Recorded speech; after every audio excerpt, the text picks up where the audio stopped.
अस्सलाम वालेकुम, my name is doctor Khulood Imran. आज मैं बात करूंगी कि डिलीवरी के बाद, बच्चे की पैदाइश के बाद मियाँ और बीवी अपना मैरिटल स्टेटस, अपनी अज़दवाजी ज़िंदगी कब दोबारा नॉर्मल तरीके से शुरू कर सकते हैं। ये एक बहुत फ्रीक्वेंटली आस्क्ड क्वेश्चंस है जो हमसे ऑप्स ओपीडी में होता है। इसमें जो है 6 वीक्स का टाइम पीरियड है, 6 हफ्ते का, जिसको हम आम ज़बान में छिल्ला भी कहते हैं कि औरत छिल्ला पूरा कर रही है। 40 दिन का टाइम पीरियड होता है। उसके बाद मियाँ और बीवी अपना मैरिटल स्टेटस कायम कर सकते हैं। जैसा कि हमारे दीन में भी है कि 40 डेज़ का मियाँ बीवी के दरमियान एक परहेज़ लाजमी है। आज मैं इसको एक्सप्लेन करूँगी मेडिकल पॉइंट ऑफ व्यू से।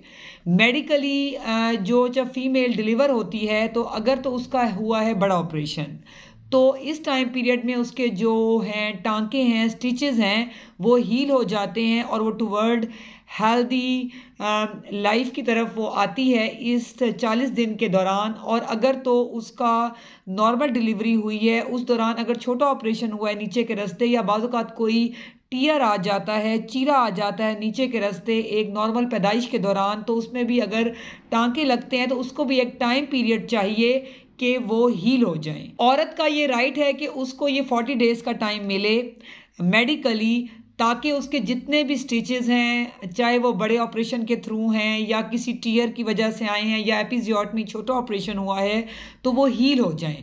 और उसकी बॉडी में जितने भी ब्लड क्लॉट्स हैं, कोई वेस्ट प्रोडक्ट्स हैं, कोई भी एक्स्ट्रा लकोरिया है या कोई भी ऐसी कलेक्शन है, तो वो बॉडी से आउट हो जाए और फीमेल हेल्दी हो जाए। और इस टाइम पीरियड में हम फीमेल्स को कहते हैं कि वो वॉक ज़्यादा करें ताकि ब्लड फ्लो अच्छा हो, जिसकी वजह से जो पेल्विक फ्लोर है, वहाँ के जितने स्टिचेस हैं वो हील हो जाएं और जो मसल टून है नीचे की वो वापस आ जाए, ताकि जो है मेल और फीमेल जो है दोबारा उसी फीलिंग के साथ अपना रिलेशनशिप दोबारा कंटिन्यू कर सकें। और उसके अलावा अगर फीमेल पेल्विक फ्लोर एक्सरसाइजेस भी अपने डॉक्टर के मशवरे से कर सकती हैं, उससे भी जो पेल्विक फ्लोर की जो टून है मसल्स की, वो नॉर्मल हो जाती है और मियाँ बीवी का रिलेशनशिप एक नॉर्मल रिलेशनशिप होता है।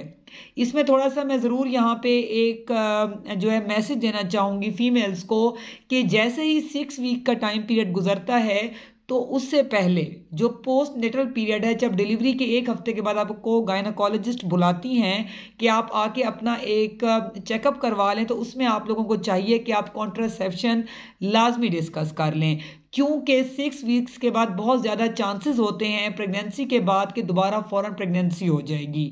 तो 2 साल तक बच्चे का हक है कि माँ उसको दूध पिलाए, और फीमेल का भी राइट है कि वो इस टाइम पीरियड में हेल्दी हो जाए। इसलिए कॉन्ट्रासेप्शन बहुत ज़्यादा ज़रूरी हैं।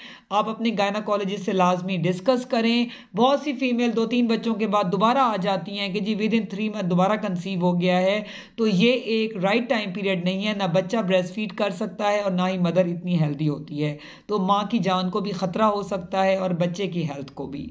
इसलिए प्लीज़ आप लोग इस टाइम पीरियड में कॉन्ट्रासेप्शन यूज़ करें, जिसमें बहुत से बैरियर मेथड्स हैं, जैसे कॉन्डम्स वगैरह हैं, बहुत सी एस्ट्रोजन ऑनली पिल्स आती हैं, उसके अलावा जो है आर्म्स के कैप्सूल अवेलेबल हैं, IUCDs हैं, बहुत सारे वक्फे हैं जो आप अपने गायनोकोलॉजिस्ट से पूछकर एक प्रॉपर तरीके से आप कॉन्ट्रासेप्शन कर सकती हैं। और साथ में अगर आप ब्रेस्ट फीडिंग करवा रही हैं बच्चों को, तो ये भी एक नेचुरल मेथड है, लेकिन इसके साथ भी प्रेगनेंसी हो सकती है। वो आपकी डॉक्टर साहब आपको गाइड कर देंगी कि आपने उसके साथ क्या करना है। लिहाजा जब भी डिलीवरी होती है, फीमेल को 6 वीक्स का टाइम दें, दीनी हिसाब से भी और मेडिकली हिसाब से भी। उसके बाद नॉर्मली जो है मियाँ बीवी जो है वो आपस में एक नॉर्मल अपना ना रिलेशनशिप जो है वो कंटिन्यू कर सकते हैं, लेकिन उस टाइम पीरियड में एटलीस्ट 2 ईयर्स तक जो है कॉन्ट्रासेप्शन अपने डॉक्टर के मशवरे से करें, ताकि माँ और बच्चा दोनों सेहतमंद रहें। Stay safe, stay healthy. Thank you so much. अल्लाह हाफिज़।